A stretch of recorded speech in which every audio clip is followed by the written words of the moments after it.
Good morning. Thank you so much for joining me. We are doing A Course in Miracles lessons, and today we are on lesson 271. Christ's vision is the vision I will use today.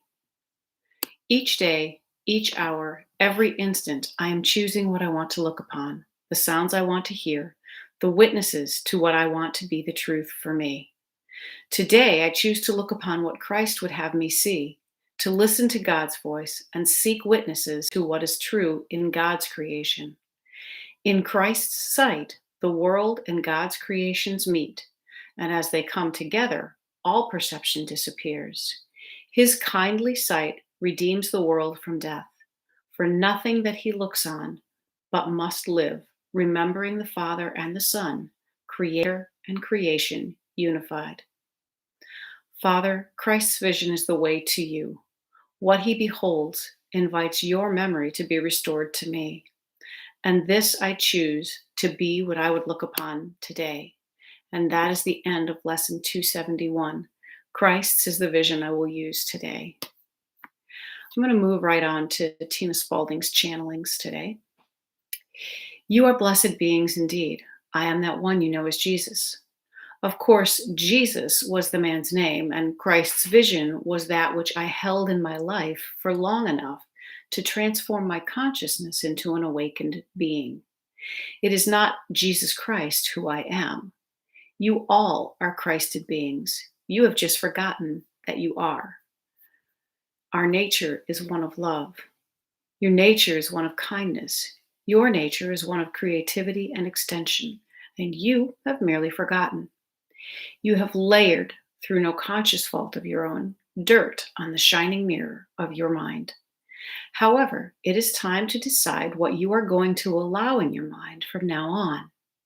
When you watch or ingest material or information that is fear inducing, murderous, or death focused, you are stepping away from the awakening process.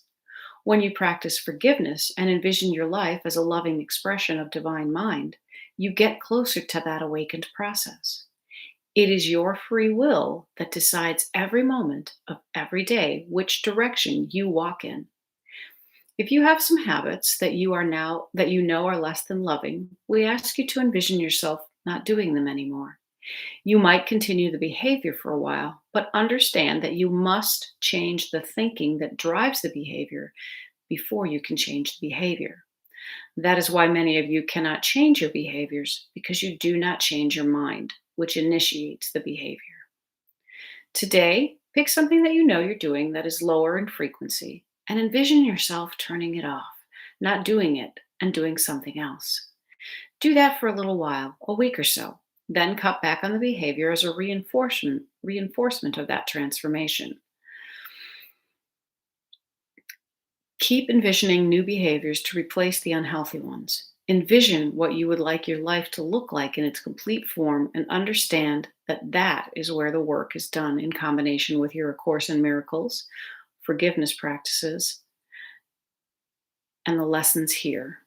You can actively use your creative will to design the world and the life you would like to experience.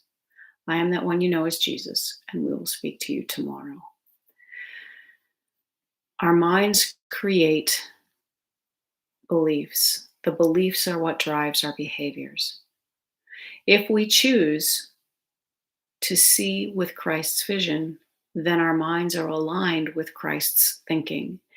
If we think with Christ's thinking, our behaviors will align with that thinking, and we will then behave in such a way as to align with our divine self. It will not be aligned with fear. It will not be focused on fear.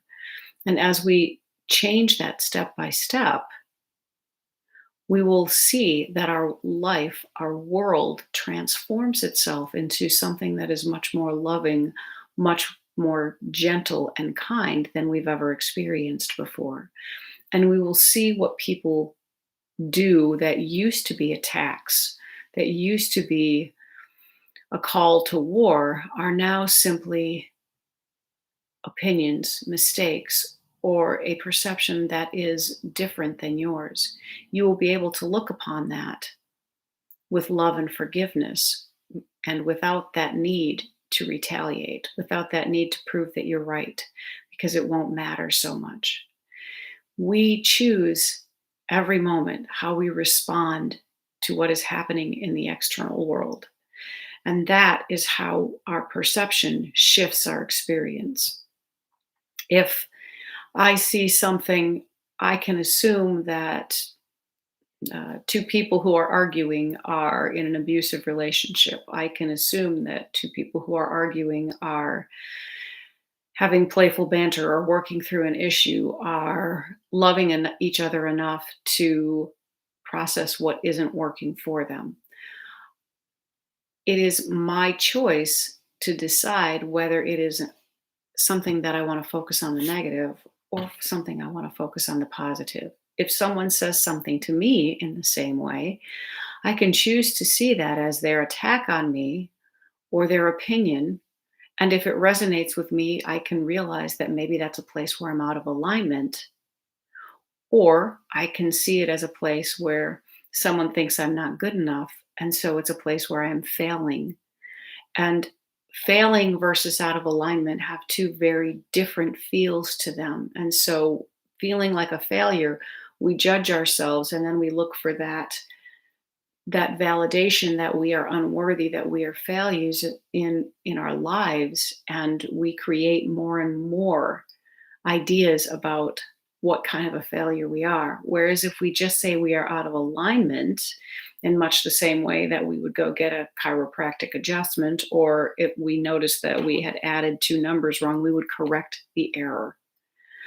When we're out of alignment, we can just correct the error and readjust.